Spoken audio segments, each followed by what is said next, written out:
Hello guys, स्वागत है आपका सिटीजन जी चैनल पर। और आज आप देखने वाले हो 2015 में रिलीज हुई क्रिसमस हॉरर मूवी क्रैम्पस का ब्रेकडाउन, जिसके डायरेक्टर हैं माइकल डोवर्टी, जिन्होंने इससे पहले बनाई थी ट्रिक और ट्रीट और इसके बाद बनाई थी Godzilla king of the monsters. 2015 में ये मूवी आई थी, यानी 10 साल पहले, और कुछ ही टाइम में ये आज तक की सबसे फेमस क्रिसमस हॉरर मूवी बन चुकी है। हिंदी में भी आपको मिल जाएगी। इस मूवी से जुड़े जो इंटरेस्टिंग फैक्ट्स हैं वो भी मैं आपको बताऊंगा वीडियो के एंड में। तो चलिए अब ज्यादा देर ना करते हुए जल्दी से ब्रेकडाउन स्टार्ट करते हैं।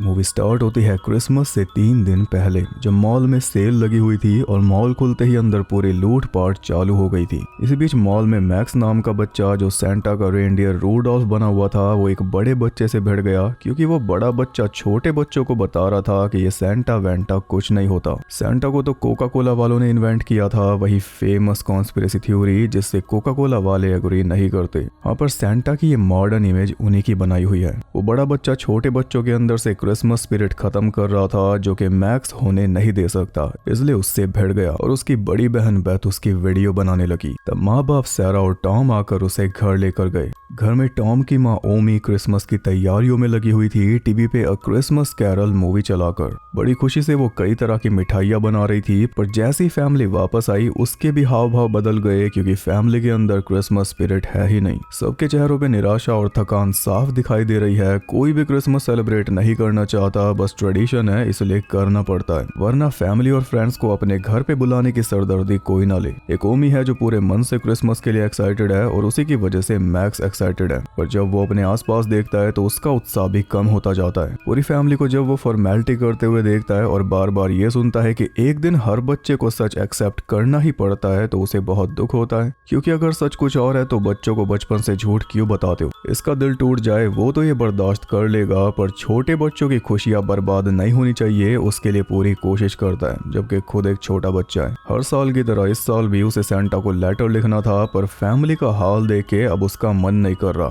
वो तो ओमी ने चीयर अप किया, तब जाके उसने लेटर लिख दिया। और ओमी इंग्लिश में बात नहीं करती बल्कि जर्मन में करती है, जो मैक्स और टॉम समझ लेते हैं। वैसे टोनी कोलेट इसमें भी पूरी हेरिडेटरी वाली वाइब्स दे रही है, फैमिली से परेशान ही रहती है।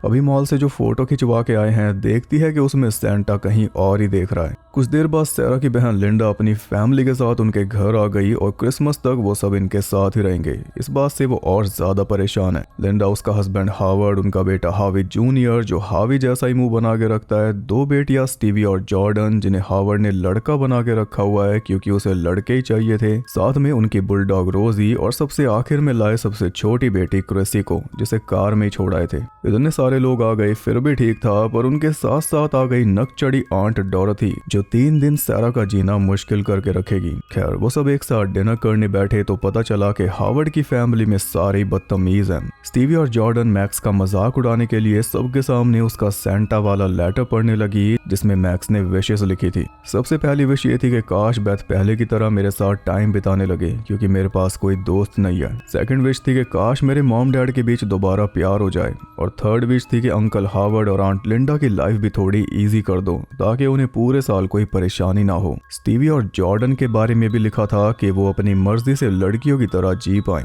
मैक्स का मजाक उड़ाना चाहती थी, पर मैक्स का दिल इतना साफ है कि उल्टा खुद ही मजाक बन के रह गई। मैक्स ने अपना लेटर वापस मांगा तो उनके बीच हाथापाई चालू हो गई, जिसके बाद तो मैक्स के लिए भी बस हो गया। सबने मिलकर आखिरकार उसका क्रिसमस खराब कर ही डाला, उसकी क्रिसमस स्पिरिट खत्म कर दी और ऐसा माहौल बना दिया कि वो क्रिसमस को हेट करने लगा। टॉम उसे मनाने गया और प्यार से समझा के बोला कि तुम अभी भी अपने लेटर को पोस्ट कर सकते हो। मैक्स भी पोस्ट करना चाह रहा था, लेकिन लेटर फट चुका था, तो उसने पूरा ही फाड़ के विंडो से बाहर फेंक दिया, और लेटर के टुकड़े नीचे गिरने के बजाय हवा के साथ ऊपर आसमान में चले गए। जिसके बाद अचानक ही काले बादल छा गए और ऐसा भयानक बर्फीला तूफान आया कि एक एक करके टाउन के सभी घरों की पावर कट हो गई। क्रिसमस के टाइम पूरा टाउन अंधेरे में डूब गया। सुबह तक हर जगह बर्फ की मोटी चादर बिछ गई थी, पर तूफान थमने का नाम नहीं ले रहा था। ऊपर से ना बिजली, ना ही कोई नेटवर्क, ना कनेक्शन। सब के सब घर के अंदर ही फंस चुके थे और खुद को गर्म रखने के लिए बस एक ही सहारा बचा था, फायरप्लेस। ओमी लगातार फायरप्लेस में लकड़ी डालकर आग को जलाए रख रही थी। मैक्स विंडो से झांक कर देखता है कि उनके घर के बाहर एक बड़ा सा स्नोमैन आ चुका था, अजीब से फेस वाला। पर इस तूफान के बीच उसे बनाया किसने, क्योंकि घर से तो कोई बाहर निकला नहीं और पड़ोसी सारे वेकेशन पर बाहर गए हैं। कुछ देर बाद एक डिलीवरी वाला आ गया। लिंडा ने कुछ सामान मंगवाया था वो देने, और तब वो देखते हैं कि दरवाजे पर एक बड़ा सा भरा हुआ लाल बैग पहले से रखा हुआ था, जिसे हावर्ड उठा के अंदर ले गया। अंदर बेथ को अपने बॉयफ्रेंड डेरेक की बहुत चिंता हो रही थी, क्योंकि उससे कांटेक्ट जो नहीं हो पा रहा था। वो डेरेक के घर जाना चाह रही थी चेक करने, वो भी अकेले, क्योंकि घर पास में ही है। सारा मना कर रही थी, पर टॉम के कहने पर उसने जाने दिया। बेथ घर से निकली और जैसे तैसे बस सीधा चले जा रही थी कि तभी एकदम से अंधेरा छा गया और एक बड़ा सा खौफनाक क्रिएचर उसके सामने ही एक घर के ऊपर लैंड कर गया। वो था क्रैम्पस, बड़े बड़े सींगों वाला बड़ा सा क्रिएचर जो घरों के ऊपर कूद कूद के ट्रैवल कर रहा था। उसे देख के बेथ जल्दी से वापस भागी तो वो भी उसके साथ साथ भागने लगा घरों के ऊपर से, और उसकी आवाज ही रोंगटे खड़े कर रही थी। भागते हुए रास्ते में बेथ को डिलीवरी वाली वैन मिल गई, जिसके अंदर वो डिलीवरी वाला खौफ के मारे मरा हुआ था। तो बेथ जल्दी से वैन के नीचे छुप गई। क्रैम्पस आया तो हम उसके बकरे जैसे बड़े बड़े पैर देख पाए, और उसकी बॉडी पर चेन्स लिपटी हुई थी जिनमें बेल्स बंधी हुई थी, जिस वजह से उसके चलने पर और चिलिंग आवाज का कॉम्बिनेशन बन रहा था।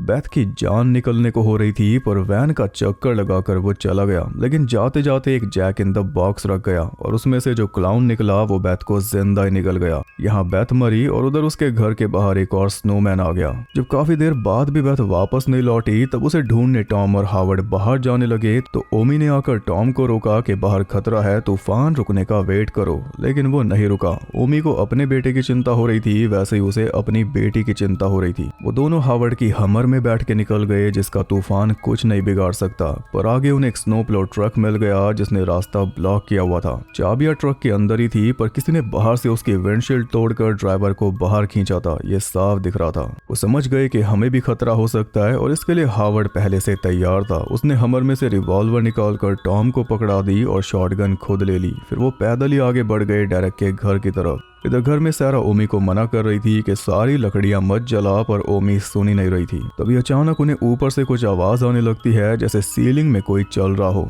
उन्हें लगा कि गिलहरियां होंगी, पर तभी एकदम से बहुत तेज आवाज आती है जो गिलहरी की तो नहीं थी। पर देखने कौन जाए, उन्होंने इग्नोर कर दिया। उधर वो दोनों डेरेक के घर पहुंच चुके थे, जो कि पूरा तहस नहस हुआ पड़ा था। किसी ने जिंजरब्रेड मैन में चाकू घुसाकर दीवार में पिन कर रखा था, और फायरप्लेस की ऐसी हालत थी जैसे कोई पाइप फट गया हो, जिससे पूरी दीवार हिल गई। लेकिन वहां पे जो बर्फ पड़ी थी उस पे किसी बकरे के पैरों के निशान छपे हुए थे, वो भी बहुत बड़े, जिससे हम पूरा मामला समझ गए। चिमनी के रास्ते क्रैम्पस अंदर आया था, तभी दीवार का ये हाल है, और अंदर आकर उसने डेरेक की पूरी फैमिली को निपटा दिया। अब समझ आया कि ओमी फायरप्लेस की आग को बुझने क्यों नहीं दे रही, क्योंकि आग बुझते ही क्रैम्पस घर के अंदर घुस जाएगा उसी चिमनी के रास्ते से। खैर वो दोनों सोच में पड़े हुए थे कि तभी उन्हें बाहर से बेथ की आवाज आने लगी। दोनों बाहर निकले तो बर्फ के अंदर रेंग रही किसी चीज ने हावर्ड का पैर दबोच लिया। कोई खूंखार चीज थी जो हावर्ड को खींचकर बर्फ के अंदर ले जा रही थी, पर टॉम ने ऐसा होने नहीं दिया। उसने गोलियां मार के उस चीज को भगा दिया। फिर हावर्ड को सहारा देकर वो वापस हमर तक पहुंचे, लेकिन तब तक हमर का ढांचा बदल दिया गया था। गोलियों की आवाज घर तक आ गई, इसलिए सारा उन दोनों को ढूंढने जाने लगी। बस तभी वो दोनों घर आ गए। हावर्ड की टांग बुरी तरह जख्मी हो चुकी थी, इसलिए सबसे पहले उन्होंने बच्चों को किचन में भेजा, जहां पे आंट डॉरथी उन्हें हॉट चॉकलेट में दारू मिला के पिलाने लगी। और इतने में टॉम ने हावर्ड की टांग पे पट्टी कर दी। उनके साथ बाहर क्या हुआ ये बात उन्होंने किसी को बताई नहीं, बस इतना बताया कि बेथ डेरेक के घर पे नहीं है। ये सुनकर सारा जिद करने लगी कि उन्हें फिर से बाहर जाना होगा, पर हावर्ड ने बताया कि ये पॉसिबल नहीं है। बाहर का तापमान इतना कम है कि हावर्ड के अंगूठे में फ्रॉस्ट बाइट हो चुकी है सिर्फ 4 मिनट के अंदर। बाहर जो सर्दी है वो तो इनके दुश्मन है ही, पर जो मेन दुश्मन है और जो उसके पंटर हैं उनके बारे में अभी इन्हें आइडिया ही नहीं है। टॉम बोला कि हमें खिड़की दरवाजे सील करके अंदर ही वेट करना होगा जब तक मौसम साफ नहीं हो जाता। यही बेस्ट ऑप्शन था, इसलिए सब मान गए। फिर रात में सब एक साथ फायरप्लेस के पास ही सो रहे थे। बस टॉम और हावर्ड जागे हुए थे। उसमें भी हावर्ड ने ये बोल दिया कि मैं पहरा दे रहा हूँ, तुम सो जाओ, और ऐसा बोल के उसने टॉम को भी सुला दिया, फिर खुद भी सो गया। आग पे ध्यान देने वाला कोई बचा नहीं, तो जल्दी आग भी भी बुझ गई और आग बुझते ही चिमनी से नीचे आ गई क्रैम्पस की चेन, जिसमें एक जिंजर ब्रेड मैन लटका हुआ था किसी बच्चे को लुभाने के लिए। वैसे जिंजर ब्रेड मैन से याद आया, पोगो पे एक कार्टून आया करता था Anpanman bread man, देखा है किसी ने? खैर चेन की खनक से हावी जूनियर जाग गया और जिंजर ब्रेड मैन को पकड़ के खाने लगा, पर जिंजर ब्रेड मैन इस बात का गुस्सा कर गया क्योंकि वो जिंदा था। पलक झपकते ही उसने हावी के ऊपर चेन लपेट दी, फिर सीटी मारी तो हावी चिमनी के रास्ते ऊपर खींचने लगा। उसकी चीखें सुनकर सब जाग गए। सैरा ने जल्दी से उसके पैर पकड़े तो साथ में वो भी खींचने लगी। तब बाकी सब ने सैरा को पकड़ा तो इस बीच एक जलती हुई लकड़ी निकल के क्रिसमस ट्री के पास पहुंच गई, जिससे पूरा पेड़ जलने लगा। आग तो मैक्स ने अकेले बुझा दी, लेकिन वो सब पूरा जोर लगाकर भी हावी को नहीं बचा पाए, बस उसका जूता बचा। ओमी ने जल्दी से दोबारा आग जला दी और फिर इंग्लिश में उन सबको बताया कि जो क्रिएचर तुम्हारा शिकार कर रहा है वो है क्रैम्पस या फिर क्राम्पुस, एक एंशियंट डीमन जो उन्हें पनिश करने आता है जो अपने क्रिसमस स्पिरिट गवा देते हैं। ओमी उसके बारे में कैसे जानती है? क्योंकि ओमी का पहले भी उससे सामना हो चुका है। जब ओमी छोटी बच्ची थी तब ये भी एकदम मैक्स के जैसी थी, सेंटा पे पूरा भरोसा करने वाली और क्रिसमस का इंतजार करने वाली। लेकिन इसके बचपन में एक क्रिसमस ऐसा आया जब हर तरफ बस भुखमरी छाई हुई थी, चारों तरफ मायूसी थी वॉर की वजह से। पूरा गाँव ही क्रिसमस स्पिरिट को भुला चुका था, सबको बस छीनना था, देना कुछ नहीं था। फिर भी ओमी ने अपना भरोसा गवाया नहीं था, लेकिन उसके घर का माहौल भी एकदम डार्क था। माँ बाप झगड़ते रहते थे, उन्हें ओमी की कोई परवाह नहीं थी, क्रिसमस तो दूर की बात। उसके माँ बाप हार मान चुके थे तो उन्हें देख देख कर आखिर में ओमी ने भी हार मान ली। हर बार वो विश मांगती थी कि कोई चमत्कार हो जाए, सब अच्छा हो जाए, पर उस बार ओमी ने विश मांगी कि सब चले जाएं और वो विश उसकी पहुंच गई आसमान में, जिसके बाद काले बादल छा गए और ऐसा बर्फीला तूफान आया कि ओमी की विश पूरी कर गया। रात को उसके घर में घुसाया क्रैम्पस, सेंटा क्लॉज की परछाई जो कुछ देने नहीं आता बल्कि लेने आता है। क्रैम्पस और उसके साथ ही ओमी के माँ बाप समेत पूरे गांव को घसीट के अंडरवर्ल्ड में ले गए। ओमी को पूरी उम्मीद थी कि वो उसे भी लेकर जाएगा, लेकिन वो नहीं लेकर गया, बल्कि उसके लिए अपनी बेल छोड़कर गया जिसपे उसका नाम लिखा हुआ था, और वो बेल आज भी ओमी के पास है। ओमी को वो छोड़ के गया था एक रिमाइंडर के तौर पर क्या होता है जब उम्मीद खो जाती है, विश्वास भुला दिया जाता है, क्रिसमस स्पिरिट मर जाती है। अब आप समझे कि ओमी इतना क्यों बिलीव करती है क्रिसमस में और क्यों वो इतना मन लगा के तैयारियों में लगी हुई थी। क्योंकि उस दिन ओमी ने सबक सीखा था, चाहे कुछ भी हो जाए क्रिसमस स्पिरिट को मरने नहीं देना।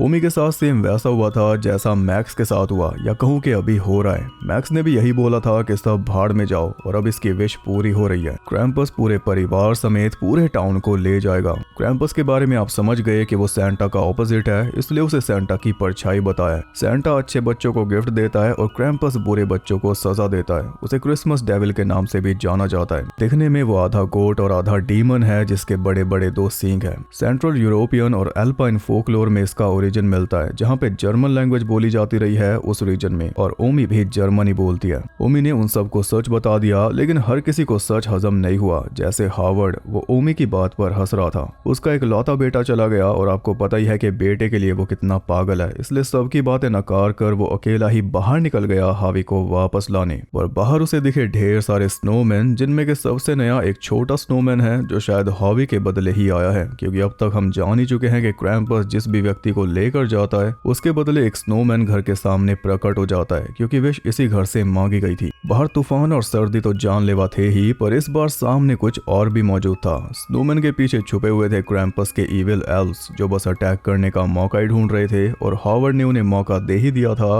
वो तो सही टाइम पर सैरा ने उसे अंदर लेकर दरवाजा बंद कर दिया, वरना वो सबको एक साथ मरवाता। अब एक ही उम्मीद है, बस आग को जलाए रखो और कोई बेवकूफी ना करो तो अच्छा होगा। ऐसे ही बैठे बैठे आ गया अगला दिन, क्रिसमस ईव। सबको भूख लग रही थी और खाना था नहीं, इसलिए मैक्स अपनी हैलोवीन वाली कैंडीज बाकियों के साथ शेयर कर रहा था, जिन्होंने उसे बुली किया उनके साथ भी। इसमें जो आप पंपकिन वाला लॉलीपॉप देख रहे हो वो ट्रिक और ट्रीट वाले सैम का वेपन है, सेम डायरेक्टर की क्रिएशन। एकदम से जलती हुई लकड़ी चटक गई तो उन सब की सांस अटक गई। मैक्स दूरबीन से बाहर देख रहा था तो सामने वाले घर की छत पे उसे क्रैम्पस बैठा हुआ दिख गया, लेकिन पलक झपकते ही गायब। इतने में टॉम ने सैरा, लिंडा और हावर्ड के साथ मिलकर प्लान बनाया कि वो चारों एक साथ घर से बाहर निकलकर उस स्नोप्लो ट्रक तक जाएंगे, फिर ट्रक से रास्ता साफ करते हुए आगे बढ़ेंगे मदद की तलाश में। प्लान उतना परफेक्ट तो नहीं था, पर बच्चों के लिए कुछ तो करना ही था, इसलिए चारों राजी हो गए। पर तभी स्टीवी और जॉर्डन दोनों ऊपर पहुंच गई बाथरूम में, और वहां पे उन्हें बैथ की आवाज आ गई, जिसे फॉलो करते हुए दोनों एटिक में जा पहुंची पहुंची जहाँ पे उनके ऊपर अटैक हो गया। उनकी चीख सुनकर टॉम, सैरा और लिंडा तीनों ऊपर पहुंच गए तो उनके सामने ही वो डब्बे वाला क्लाउन जॉर्डन को निगल गया, वही क्लाउन जिसने बेथ को निगला था। और तब ये बहुत छोटा था, अब लोगों को खा खा के देखो कितना फैल चुका है, और खाने के बाद रुमाल से मुंह साफ करके मैनर्स भी दिखा रहा है। टॉम ने उस पे गोली चलाई तो बाकी खिलौने उनके ऊपर टूट पड़े, जिनमें थी एक एंजल, एक भालू और एक रोबोट। ये वही खिलौने हैं जो क्रैम्पस घर के बाहर छोड़ के गया था बड़े से लाल बैग में। महक परी सैरा को फांसी पे लटका रही थी, रोबोट टॉम के ऊपर चिपटा पड़ा था, भालू चबा रहा था लिंडा को, और चवन्नी समझदार वहां से भागने के चक्कर में था वेंट में घुस के। इससे पता चला कि पहले जो सीलिंग में रेंग रहा था वो यही था, और शायद ऐसा भी हो सकता है कि जो चीज बर्फ के अंदर थी वो भी यही हो, या इसका कोई बड़ा भाई। खैर, एकदम से लिंडा को स्टीवी बेहोश पड़ी दिखाई दे गई, जिसके बाद उसकी ममता ऐसी जागी कि पहले उसने भालू की आंख फोड़ के उसे दूर फेंका, फिर कुल्हाड़ी उठा के सैरा को फांसी लगने से बचाया, फिर रोबोट में कुल्हाड़ी मारकर टॉम को बचाया, और आखिर में क्लाउन को चीरना था, पर तब तक वो वेंट में जा चुका था। जॉर्डन को भी नहीं बचा पाए। इधर हावर्ड नीचे ही था, क्योंकि जख्मी पैर की वजह से वो ऊपर नहीं जा सकता था, तो उसका ख्याल रखने 3 जिंजरब्रेड मैन नीचे ही आ गए, जिन्होंने नेल गन से उस पे हमला बोल दिया। हावर्ड ने जैसे तैसे गोलियां चलाकर उनसे छुटकारा पाया, फिर भी एक बच गया था, और वो हावर्ड को खत्म करता उससे पहले रोजी उसे कच्चा चबा गई। अब वो क्लाउन सीलिंग में मचल रहा था, तो मैक्स ने रोजी को भी वेंट में घुसा दिया ताकि वो क्लाउन को चबा डाले, पर उल्टा क्लाउन उसे चबा के सीलिंग तोड़ते हुए नीचे गिर पड़ा। हावर्ड उसे गोली मारता उससे पहले महक परी ने आकर हावर्ड को जकड़ लिया। उधर से काना भालू भी आ गया, पर तब तक गन लग चुकी थी खिलाड़न के हाथ में, आंट डॉरथी के।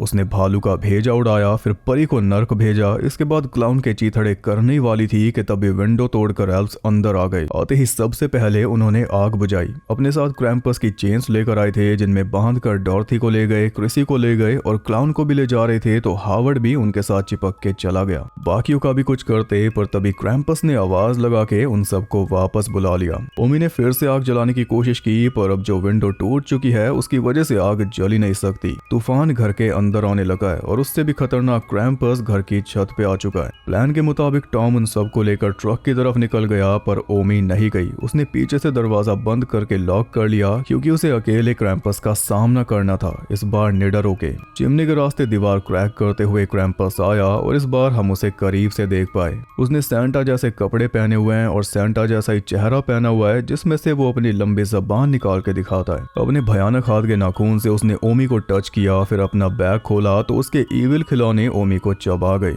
इधर टॉम अकेला उस चीज का सामना करने लगा जो बर्फ के नीचे थी, और बाकियों को उसने ट्रक की तरफ भेज दिया। उसे पता था कि वो नहीं बचेगा, और हुआ भी वैसा ही। वो चीज उसे खींच कर ले गई, लेकिन उसके बाद लिंडा को भी ले गई, और उसके बाद सैरा को भी। ट्रक के अंदर सिर्फ मैक्स और स्टीवी पहुंच पाए। उनमें से भी स्टीवी को एल्व्स पकड़ के ले गए। ले तो मैक्स को भी जाते, पर मैक्स ने उल्टा एल्फ को ही धो के ट्रक से नीचे गिरा दिया, और नीचे गिरते ही वो चीज एल्फ को भी ले गई। कोई भेदभाव नहीं। अपनी चिंता ना करते हुए मैक्स टीवी को बचाने बाहर निकला, तो क्रैम्पस उसके सामने आ गया, और वो चीज क्रैम्पस को तो ले जा नहीं सकती, ना ही क्रैम्पस मैक्स को ले जाने वाला है। ओमी की तरह ये मैक्स को भी छोड़ के जाएगा रिमाइंडर के तौर पर, ताकि आने वाली पीढ़ियों को पता रहे क्रिसमस स्पिरिट खत्म होने पे क्या होता है। जाते जाते वो मैक्स को एक बेल दे गया, जिसपे लिखा हुआ था ग्रस वॉर्म क्रैम्पस, यानी ग्रीटिंग्स फ्रॉम क्रैम्पस, और बेल उसने दी उसी लेटर के टुकड़ों में जिन्हें मैक्स ने फेंका था। मैक्स का भी ओमी वाला हाल हो गया, लेकिन वो ओमी की तरह नहीं था। वो सामना करने के लिए अभी से तैयार था। क्रैम्पस का पीछा करते हुए वो वहां पे पहुंच गया जहां पे क्रैम्पस की पूरी मंडली जमा थी वापस जाने के लिए। उसका स्लेज तैयार था बड़े बड़े बकरों के साथ, और क्लाउन पहले से ही ऊपर चढ़ के बैठा हुआ था। मैक्स ने उसकी बेल वापस उसके पास फेंक के उसे बोला कि मैं अपनी विश वापस लेता हूँ, लेकिन इससे कुछ भी नहीं हुआ। वो बेल धरती के नीचे चली गई, जिससे वहीं पे अंडरवर्ल्ड का दरवाजा खुल गया, जिसमें वो स्टीवी को फेंकने वाले थे।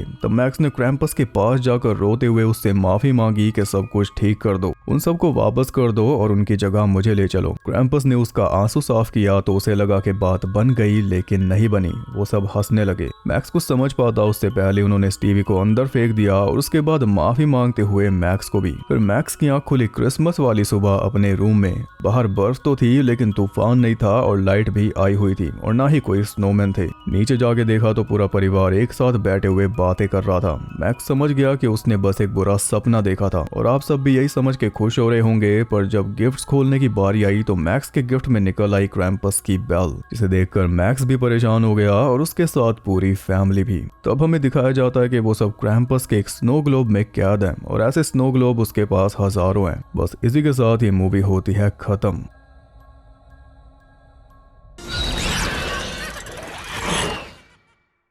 इसकी एंडिंग को पूरी तरह हमारे ऊपर छोड़ दिया गया है, जैसा हमें ठीक लगे वैसा हम मान सकते हैं। पहला ऑप्शन तो डार्क एंडिंग है, जिसमें ये सेंस बनती है कि मैक्स की फैमिली स्नो ग्लोब के अंदर ट्रैप होके इटर्नल लूप में फंस चुकी है, जिसमें वो बार बार क्रिसमस की सुबह को जिएंगे और एक साथ टाइम बिताकर जानेंगे कि क्रिसमस की स्पिरिट कैसे मेंटेन की जाती है। फिर जब गिफ्ट खुलेंगे तब उन्हें रियलाइज होगा कि ये तो पहले भी हो चुका है और ऐसे ही ये लूप चलता रहेगा। यानी ये उनके लिए हेल का एक ट्विस्टेड वर्जन है जो क्रैम्पस सदियों से हजारों घरों को देता आ रहा है। दूसरा ऑप्शन है हैप्पी एंडिंग, कि उन्हें सेकंड चांस मिला है। स्नो ग्लोब का मतलब ये नहीं कि वो ट्रैप्ड है, बल्कि स्नो ग्लोब तो क्रैम्पस का जरिया है उनकी रियलिटी को ऊपर से देखने का।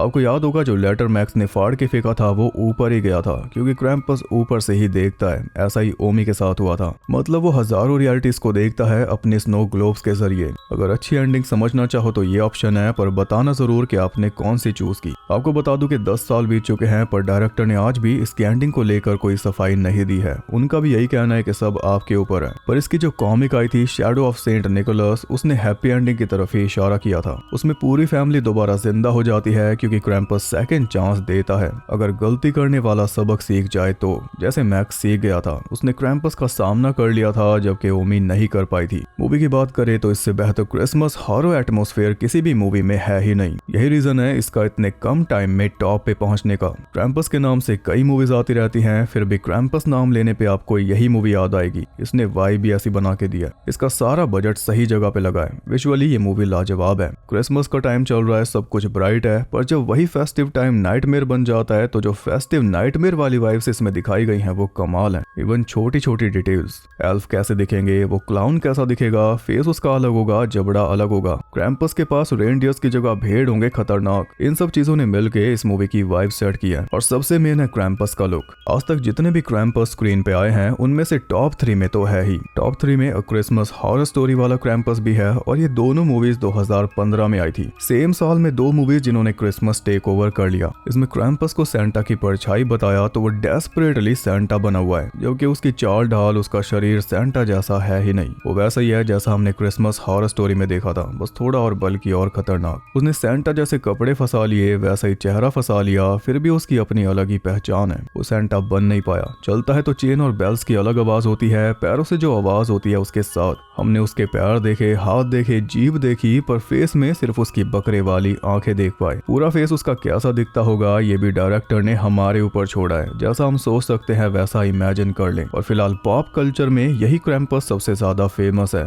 इस मूवी में क्रिएचर इफेक्ट्स दिए हैं वेटा वर्कशॉप ने, यानी क्रैम्पस उन्होंने ही बनाया है। और शायद नाम से आप इस कंपनी को नहीं जानते, पर काम इनका सब जानते हैं। ब्रेन डेड याद होगी, उसमें क्रांतिकारी इफेक्ट्स इन्होंने दिए थे। फिर Lord of the Rings movies, Hellboy, Van Helsing जिसके वेयरवुल्फ डिजाइन को आज तक कोई बीट नहीं कर सका, किंग कॉन्ग जो आज भी सबको याद है, 30 डेज ऑफ नाइट के वैम्पायर्स, डिस्ट्रिक्ट 9 के एलियंस, अवतार, Narnia, man of steel, Godzilla, mad max fury road, blade runner 2049, robot 2.0, Alita battle angel, dune. List इतनी लंबी है कि सोच नहीं सकते। काम इनका खतरनाक है पूरा। अब इतनी बात हो ही गई है तो थोड़ी बात इस मूवी से जुड़े इंटरेस्टिंग फैक्ट्स के बारे में भी कर ही लेते हैं। $15 मिलियन के बजट में इसने कमाए थे $61.5 मिलियन, यानी हिट। इसमें क्रैम्पस का जो डिजाइन है वो पुराने पोस्ट कार्ड्स और चित्रों से लेकर बनाया गया है। क्रैम्पस ऑस्ट्रियन और जर्मन फोकलोर का बहुत बड़ा पार्ट है। वहाँ पे क्रैम्पस रन्स ऑर्गेनाइज की जाती हैं जिनमें आदमी क्रैम्पस की ड्रेस पहन के पूरे शहर में परेड करते हैं बच्चों को डराते हुए।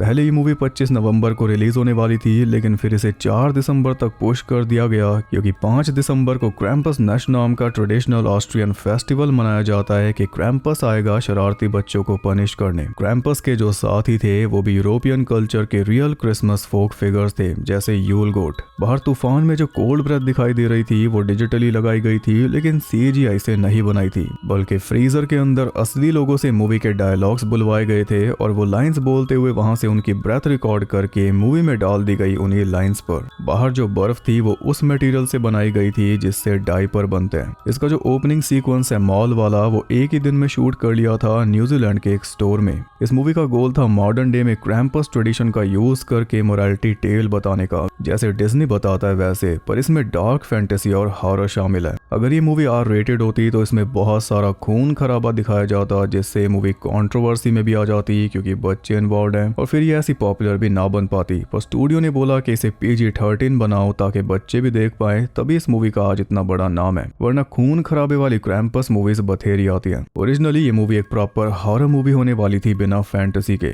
क्रैम्पस एक एक करके टाउन के लोगों को पिक करता, बाद में विचार करके इसे क्रिसमस मूवी बनाया गया। एक बच्चे की विश जिसके चलते क्रैम्पस आया, ये सब बाद में ऐड हुआ। माइकल डोहर्टी हमेशा से एक स्केरी क्रिसमस मूवी बनाना चाहते थे, पर उन्हें पता नहीं था कि मैटर क्या होना चाहिए। फिर एक दिन उनके दोस्त ने उनके पास एक कार्ड भेजा जिसपे क्रैम्पस बना हुआ था। वहां से उन्हें आइडिया मिल गया। उन्होंने मूवी लिख ली थी 2011 में, लेकिन वो एक अलग ही मूवी थी। जब ये मूवी बनना शुरू हुई तो इसे दोबारा लिखा गया, और माइकल बड़े अच्छे राइटर हैं ये बता दूं। X2, Urban Legends, Bloody Mary, Superman Returns लिख चुके हैं, और एक्समैन अपोकलिप्स और गॉडजिला वर्सेस कॉन्ग की स्टोरी इन्हीं की थी। स्टूडियो ने फिक्स करवाया था कि शुरू की आधी मूवी प्रॉपर क्रिसमस मूवी होगी, उसके बाद सारा हॉरर चालू होगा। तभी ये मूवी शुरू में इतनी स्लो चलती है, एकदम अच्छे से फैमिली मोमेंट्स दिखाते हुए। इस मूवी का जो स्टोरी बोर्ड आर्टिस्ट था वो पहले से ही हावर्ड के कैरेक्टर को डेविड कोचनर के जैसा ड्रॉ कर रहा था, जबकि डेविड को ये रोल तब तक मिला भी नहीं था। ओमी के रोल में क्रिस्टा स्टैडलर को लास्ट मिनट पे कास्ट किया गया था, क्योंकि उनसे पहले की 3 एक्ट्रेसेस एकदम से मूवी छोड़ के चली गई थी। ओरिजिनली ओमी होने वाली थी बहरी। पूरी मूवी में बस ओमी थी जिसने क्रैम्पस का नाम लिया। शुरू में जब ओमी क्रिसमस के लिए डिजर्ट्स बना रही थी तब वो सारे ऑस्ट्रियन डिजर्ट्स बना रही थी। इससे फैमिली का हेरिटेज भी पता चलता है और क्रैम्पस का कनेक्शन भी। मैक्स का पूरा नाम था मैक्स एंजल,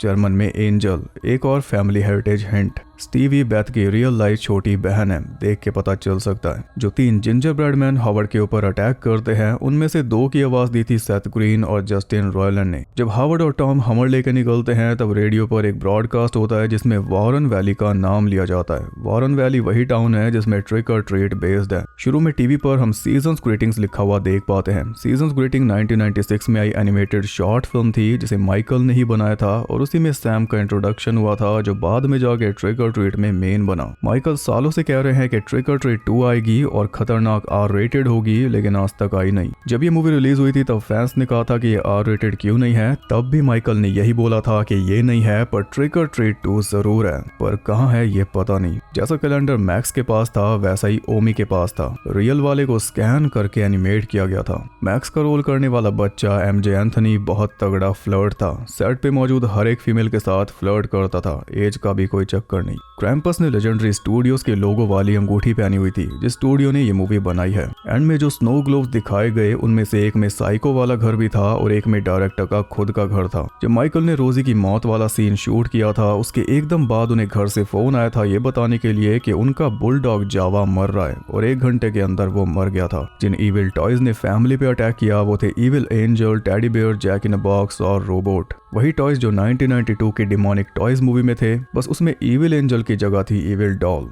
ये थे इस मूवी से जुड़े कुछ अनसुने फैक्ट्स। आई होप आपको पसंद आए। ये थी हमारी क्रिसमस लाइनअप की आखिरी मूवी जो कि क्रैम्पस ही होने वाली थी, क्योंकि सबसे पॉपुलर मूवी के बिना ये लाइनअप अधूरा था। मूवी इतनी फेमस है कि इसके हजारों फैन आर्ट्स आपको दिखेंगे। इसके टॉयज, कॉमिक्स, मर्चेंडाइज, बहुत चीजें क्रिसमस पे बिकती हैं। ऐसा और कोई मूवी नहीं कर पाई। हर साल लोग इसे देखते हैं बिना बोर हुए। इसकी वैल्यू बहुत ज्यादा है। आपको ये मूवी कैसी लगी और ये बिना ब्रेक का क्रिसमस लाइनअप कैसा लगा, कॉमेंट करके बता देना। लाइनअप की कौन सी मूवी सबसे बढ़िया लगी वो भी। पसंद आए तो लाइक भी करना, और ऐसे और इंटरेस्टिंग वीडियोस देखने के लिए चैनल को सब्सक्राइब करके बेल नोटिफिकेशन को ऑल पर सेट कर लो ताकि नोटिफिकेशन भी फोन क्रैक करके आती रहे। और ज्यादा कनेक्टेड रहने के लिए आप मुझे इंस्टाग्राम पर फॉलो कर सकते हो, वहां पे आपको बहुत कुछ जानने के लिए मिल जाएगा, और साथ ही बाकी जगहों पर भी जिनके लिंक्स आपको मिल जाएंगे नीचे डिस्क्रिप्शन में। मैं आपसे मिलूंगा अगली वीडियो के साथ, तब तक के लिए सबको बाय।